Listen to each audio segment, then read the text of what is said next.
우리 다 함께 사도신경으로 우리의 신앙을 고백하겠습니다. 전능하사 천지를 만드신 하나님 아버지를 내가 믿사오며 그 외아들 우리 주 예수 그리스도를 믿사오니 이는 성령으로 잉태하사 동정녀 마리아에게서 나시고 본디오 빌라도에게 고난을 받으사 십자가에 못 박혀 죽으시고 장사한 지 사흘 만에 죽은 자 가운데서 다시 살아나시며 하늘에 오르사 전능하신 하나님 우편에 앉아 계시다가 저리로서 산자와 죽은 자를 심판하러 오시리라. 성령을 믿사오며 거룩한 공예와 성도가 서로 교통하는 것과 죄를 사하여 주시는 것과 몸이 다시 사는 것과 영원히 사는 것을 믿사옵나이다. 아멘.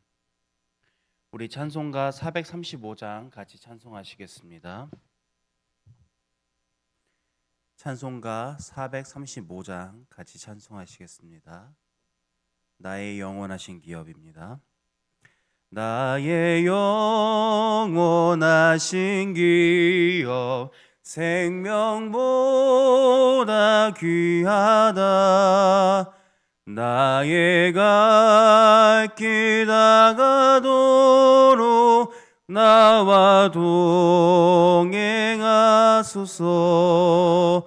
주께로 가까이 주께로 가오니 나의 갈 길 다가도록 나와 동행하소서. 세상 부귀한 일함과 모든 명예 버리고 험한 길을 가는 동안 나와 동행하소서. 주께로 가까이 주께로 가오니 나의 갈 길 다가도록 나와 동행하소서. 어두운 곳짝 지나가며 험한 바다 건너서 천국 문에 이르도록 나와 동행하소서. 주께로 가까이 주께로 가오니 나의 갈 길 다가도록 나와 동행하소서. 아멘. 사랑과 은혜가 풍성하신 아버지 하나님, 오늘도 저희를 예배 자리에 불러주시고 새 하루를 허락하여 주셔서 감사드립니다.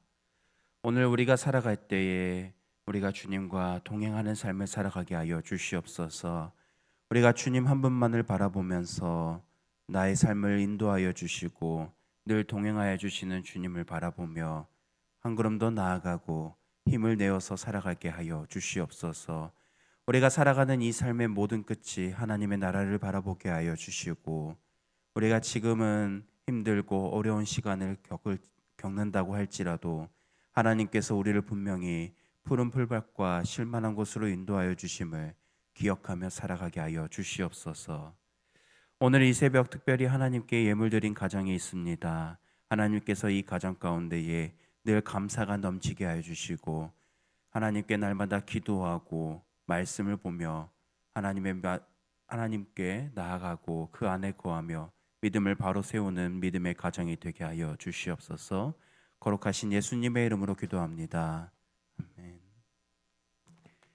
하나님의 말씀 창세기 23장 1절에서부터 15절 말씀입니다.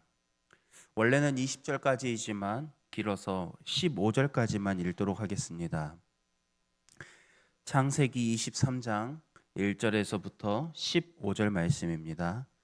우리 한 절씩 교독하겠습니다. 사라가 127세를 살았으니 이것이 곧 사라가 누린 횟수라.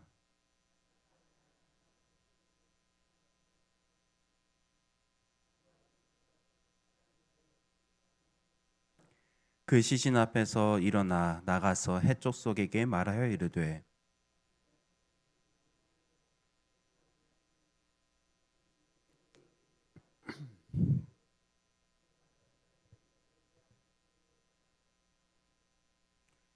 해 족속이 아브라함에게 대답하여 이르되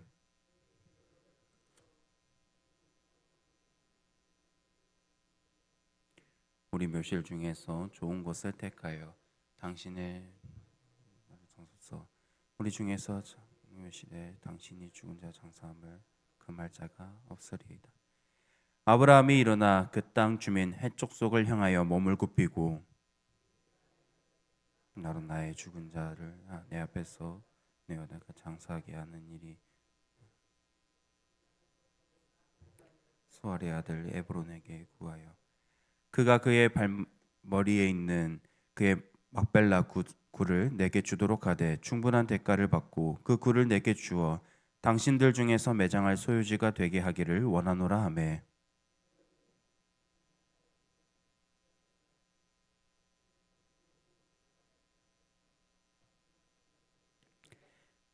내 주여 그리 마시고 내 말을 들으소서. 내가 그 밭을 당신에게 드리고 그 속의 굴도 내가 당신에게 드리되 내가 내 동족 앞에서 당신에게 드리오니 당신의 죽은 자를 장사하소서.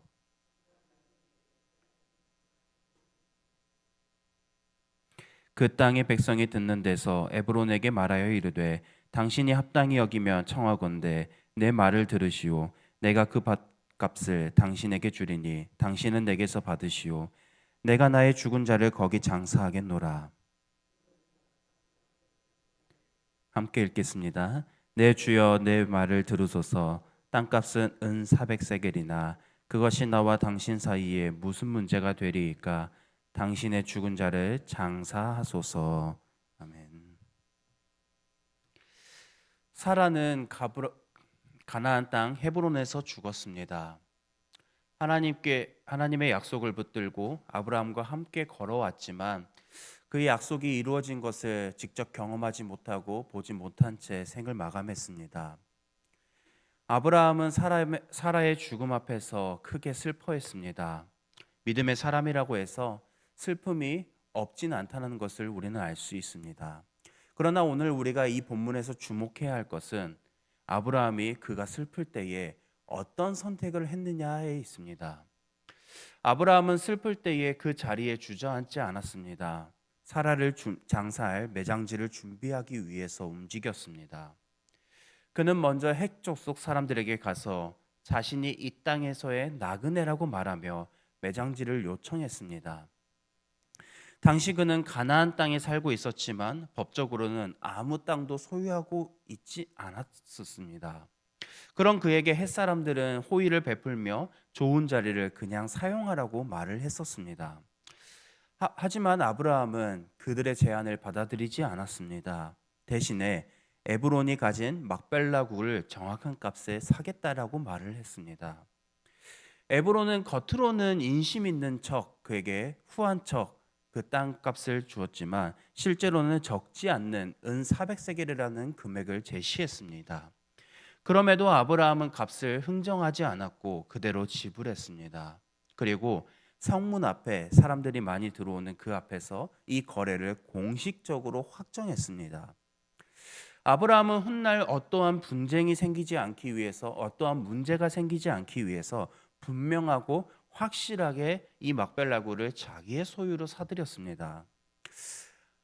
여기서 우리는 한번 궁금해 봐야 합니다. 아브라함은 왜 이렇게까지 행동했을까요? 그에게 이 땅은 단순한 매장지가 아니었기 때문입니다. 상황상으로 봤을 때 아브라함이 사라를 위해서 매장지를 구입한 것으로 볼 수 있겠지만 사실은 아브라함이 이 땅을 사는 것은 그보다도 더 깊은 의미가 있었기 때문입니다. 가나안 땅은 어떤 땅입니까? 하나님께서 아브라함에게 약속으로 주신 땅이었습니다.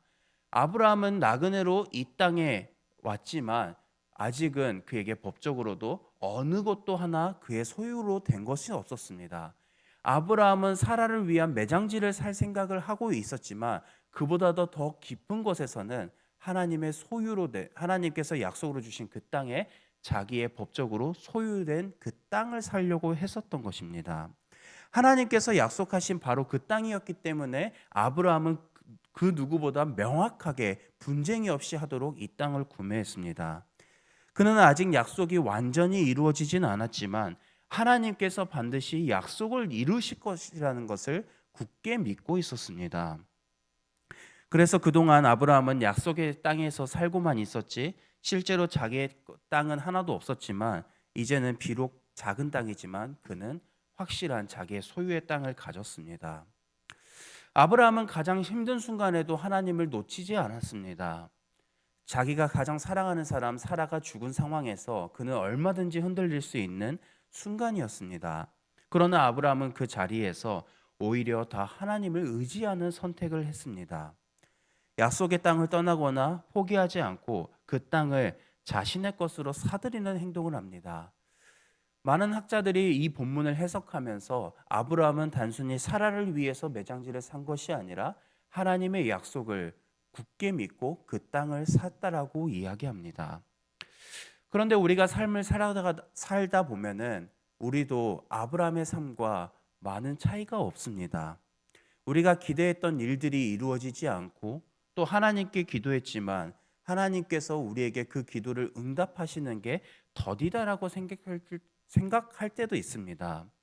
그때 우리는 믿음이 흔들리기 쉽습니다. 그러나 오늘 본문에서 아브라함의 모습은 분명하게 우리에게 말해줍니다. 바로 그 순간에 우리의 믿음이 드러나는 때라는 것입니다.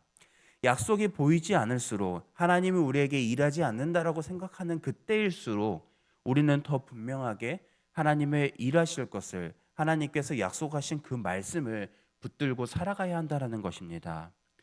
우리가 붙들어야 할 하나님의 약속은 막연한 희망이 아닙니다. 하나님은 이미 그것을 말씀하셨습니다. 예를 들어서 하나님은 변함없이 우리와 항상 함께 하신다라고 말씀하셨습니다. 신약에 와서도 예수님은 세상 끝날까지 우리와 함께 하시겠다라고 약속하셨습니다. 하나님의 약속은 이미 주어졌고 우리는 그 말씀을 붙들며 살아가는 상황에 있습니다. 우리가 어렵고 힘든 상황을 살아간다 하더라도 하나님의 약속은 변함이 없습니다. 우리의 상황에 따라서 달라진 것처럼 내가 생각하는 것이지 하나님의 말씀은 결코 변함이 없습니다. 아브라함이 그 상황에서 보여줬었던 믿음의 태도처럼 오늘 우리가 그러한 태도로 살아가기를 소망합니다. 어려운 상황이 오면 우리는 자연스레 눈에 보이는 것을 따라가려고 합니다. 어려운 상황이 왔을 때 손해보지 않는 쪽을 선택하려고 하고 나에게 있어서 더 편한 길을 선택하려고 합니다. 하지만 믿음이라는 것은 그와 반대되는 삶을 선택했을 때 드러납니다. 눈앞의 상황보다 그 상황보다 크신 하나님의 능력을 붙들고 하나님의 말씀을 더 붙들고 선택하는 것이 바로 믿음의 현 주소입니다. 우리는 상황이 괜찮을 때 나는 하나님을 믿습니다. 하나님을 의지합니다라고 말하는 것은 그렇게 어렵지는 않습니다. 그런데 상황이 무너졌을 때도 변함없이 저는 하나님을 신뢰합니다. 지금은 어렵지만 하나님은 나를 분명하게 선한 길로 인도해 주십니다라고 고백하는 것은 정말로 어렵습니다. 오늘 말씀을 통해서 우리가 이러한 선택을 하면서 이러한 믿음의 고백을 하면서 살아갔으면 좋겠습니다. 상황이 힘들고 어려운 상황일수록 하나님께서는 나를 분명히 가장 좋은 길로 가장 완전한 길로 인도해 주신다라는 것을 그 하나님의 약속을 붙들고 살아가는 우리 모두가 되길 간절히 소망합니다. 아브라함처럼 우리도 완벽한 결과를 먼저 바라보고 움직이는 것이 아니라 작은 순종부터 시작해야 합니다. 하나님은 그 작은 선택을 통해서 일하시고 결국 그 선택을 통해서 하나님이 우리에게 이미 말씀하시는 것을 이루어가기 시작할 것입니다. 우리는 그 과정을 여전히 걸어가고 있고 앞으로도 걸어가고 있을 것이며 하나님의 나라에 가기까지의 그 과정을 걸어가는 삶을 살아갈 것입니다. 바라기는 그 모든 과정 속에서 낙심과 좌절이 아니라 하나님을 향한 신뢰로 하나님을 향한 그 약속을 붙들면서 나를 향한 그 약속을 붙들면서 살아가는 우리 모두가 되길 간절히 소망합니다. 이 시간 들은 말씀을 기억하면서 우리 먼저 두 가정을 위해서 기도하겠습니다. 김대진 집사님의 가정을 위해서 기도하겠습니다. 믿음 안에서 온 가족이 건강할 수 있도록 자녀들의 구원을 위해서 감사하며 기도하는 믿음을 주시도록 또 장수철 집사님의 가정을 위해서 기도하겠습니다. 가족 모두가 건강하도록 두 자녀 진아, 건아 청년의 신앙 성장과 믿음의 배우자를 만날 수 있도록 그리고 신실하고 충성된 자들로 주님을 섬길 수 있도록 이어서 들은 말씀을 기억하면서 나의 어떠한 상황 속에서도 하나님이 이미 말씀하신 것들을 붙들고 살아가는 삶을 살아갈 수 있도록 그리고 저녁에 있을 금요기도회를 위해서 그리고 개인의 기도 제목으로 우리 시간 함께 기도하겠습니다. 사랑과 은혜가 풍성하신 아버지 하나님, 그렇습니다. 우리는 이미 하나님이 말씀하시는 것들을 붙들며 살아가고 있습니다. 그 상황 속에서 우리의 현실은